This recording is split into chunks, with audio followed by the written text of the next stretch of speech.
Et c'est parti pour l'écho des cryptos, le rendez-vous dédié aux crypto-monnaies ou aux crypto-actifs de Smart Patrimoine. Et en l'occurrence, ce qui nous intéresse aujourd'hui, c'est le pont qu'il existe entre la finance traditionnelle et le monde des crypto-actifs ou crypto-monnaies. On va aujourd'hui parler de tokenisation et notamment de tokenisation d'actifs financiers traditionnels. Et pour cela, nous avons le plaisir de recevoir sur le plateau de Smart Patrimoine Alexis Bourdia. Bonjour Alexis Bourdia. Bonjour. Merci d'être avec nous dans Smart Patrimoine. Vous êtes le fondateur de Ready.fi. Alors un petit mot peut-être pour commencer sur Ready.fi, une jeune entreprise qui s'est fixée pour mission de référencer finalement tous les actifs financiers traditionnels tokenisés. Tout à fait. Alors on est une jeune entreprise, mais le marché est jeune aussi également. L'idée, c'est de centraliser toute l'information disponible sur les actifs tokenisés. D'accord. En fait, on s'aperçoit que les investisseurs peuvent se renseigner uniquement via des articles dans la presse aujourd'hui. Nous, on veut aller chercher des informations détaillées sur ces actifs-là pour leur permettre de réaliser leurs analyses pré-investissement, leur due diligence en fait. Parce que c'est vrai que c'est une tendance qu'on voit de plus en plus. On voit de plus en plus d'acteurs de la finance traditionnelle ou de jeunes acteurs expliquer qu'ils se lancent dans cette démarche de tokenisation d'actifs traditionnels. Sauf qu'aujourd'hui, ce que vous nous dites, c'est que si vous avez créé cette entreprise, c'est que le seul moyen d'avoir accès à cette information, c'était de lire la presse spécialisée, c'est ça ? Tout à fait. Après, en fait, quand on lit la presse, chaque jour, peut-être, il y a de nouvelles solutions de tokenisation. Bien sûr. Et l'idée, c'est qu'un investisseur, pour savoir si c'est la meilleure solution qu'il est en train sur laquelle il est en train de découvrir des informations, d'accord. Il n'a pas accès à l'ensemble des concurrents, l'ensemble des solutions qui existent sur une classe d'actifs, l'ensemble des solutions qui existent sur une blockchain en particulier. Il n'y a pas moyen de comparer, effectivement. Il n'y a pas moyen de comparer. Donc nous, on recrée cet univers d'investissement dans notre base de données, qui est accessible sur la plateforme Ready.fi, et on peut filtrer l'univers d'investissement. Donc l'investisseur, en fonction de ses critères, il peut trouver les actifs qui correspondraient à son désir, à son souhait d'investissement. Alors, quand on parle de tokenisation d'actifs financiers, effectivement, on en parle de plus en plus, mais concrètement, si on prend un petit peu de recul par rapport au sujet, on parle de quoi ? Ça veut dire qu'on amène des actifs traditionnels dans le monde de la blockchain, c'est ça ? On utilise la technologie blockchain au service d'actifs financiers traditionnels ? Tout à fait. Alors là, il y a déjà plein de mots compliqués, donc on peut on va reprendre encore un petit peu de recul. Tout à fait. Tokenisation, qu'est-ce que ça signifie ? En fait, on va repartir de la blockchain, qui a un registre numérique qui utilise la cryptographie. Donc la blockchain, on connaît un peu. Ceux qui ne connaissent pas trop, ils vont connaître grâce au Bitcoin. Bien sûr.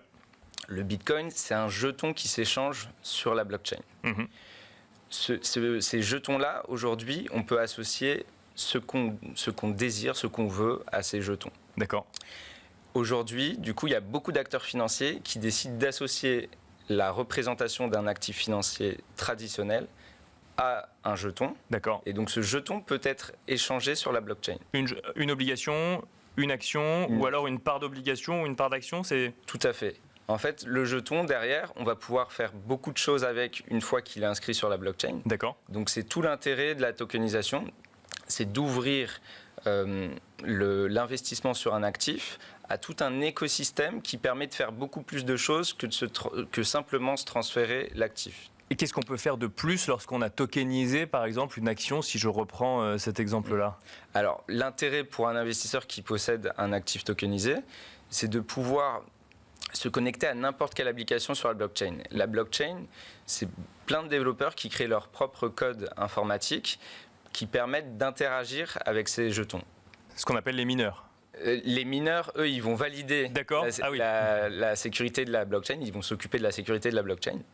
Tandis que ce que je décrivais, ce sont les smart contracts. D'accord. Okay. Et donc en fait, par exemple, vous allez parler en fin d'émission des produits structurés.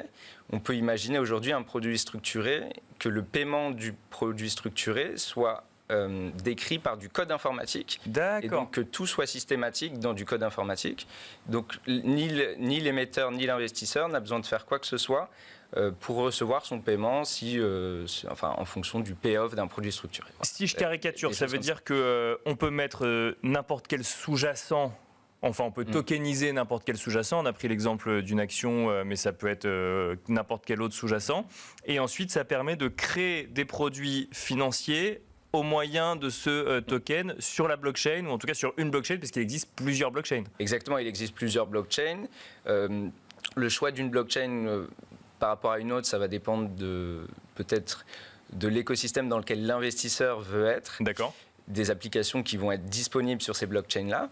Aujourd'hui, on référence les actifs sur l'ensemble des blockchains. On est neutre dessus. Et l'idée, en fait, l'intérêt pour l'investisseur, c'est de pouvoir se connecter à ces applications, à d'autres applications.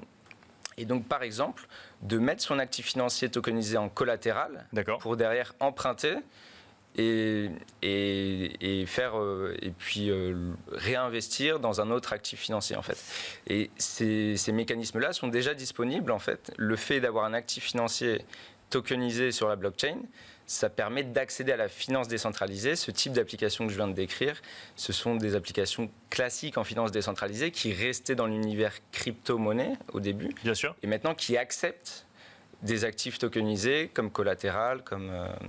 Pourquoi les acteurs de la finance traditionnelle vont vers ce type de mécanisme? On est dans une phase de test, on est dans la recherche d'un nouveau marché, on est dans la recherche de nouvelles manières de construire des produits. Quelle est la démarche derrière? Alors, il y a les deux. L'intérêt pour un émetteur d'actifs, il va se situer d'abord dans un gain de coût et un gain d'infrastructure. D'accord. L'infrastructure doit être changer, bien sûr, on doit accepter la blockchain, l'accueillir dans son infrastructure, mais ça va permettre d'éliminer pas mal d'intermédiaires et du coup de coûts d'intermédiation. Parce que la blockchain, au début, c'est un registre. Donc toutes les transactions vont être enregistrées sur ce même registre et c'est ce registre qui fait foi. Donc on peut imaginer des rôles comme la tenue de compte, le dépositaire, certains rôles du dépositaire, le transfert adjoint, le centralisateur. Beaucoup de rôles de la chaîne de titres peuvent être remplacés par le simple fait que les transactions soient sécurisées sur la blockchain. C'est le premier intérêt pour un émetteur. Donc il y a beaucoup d'émetteurs de grandes banques, de grands gérants d'actifs qui travaillent sur la blockchain pour l'intégrer à leur infrastructure. Bien sûr. Oui. Et donc, pour l'instant, ils peuvent travailler dessus en interne, mais certains sortent des produits en externe pour tester des nouveaux moyens de distribution. Et ça, c'est un autre avantage de la blockchain, c'est que la distribution est plus rapide. Il y a un circuit beaucoup plus ouvert qui permet aux investisseurs de souscrire à d'autres produits, des produits qu'ils n'ont pas accès habituellement, directement auprès des émetteurs. Très rapidement, ça veut dire qu'on va voir de plus en plus d'actifs traditionnels tokenisés, selon vous, Alexis Bourdière? Oui, tout à fait. Si on peut citer des exemples, le plus grand gérant d'actifs américain a tokenisé un fonds monétaire. Aujourd'hui, il y a plus de 500 millions d'euros d'encours sur ce fonds monétaire sur la blockchain. Et du coup, ça a créé, c'était en mars cette année, ça a créé une petite onde de choc dans le milieu. Donc beaucoup d'émetteurs, beaucoup de gérants d'actifs s'intéressent aujourd'hui aux actifs tokenisés, que ce soit en tant qu'investisseur ou que ce soit en tant qu'émetteur de leurs propres solutions, de leurs propres produits d'investissement. Merci beaucoup, Alexis Bourdière. Je rappelle que vous êtes fondateur de Ready.fi. Merci beaucoup. Et quant à nous, on se retrouve tout de suite dans Enjeu Patrimoine.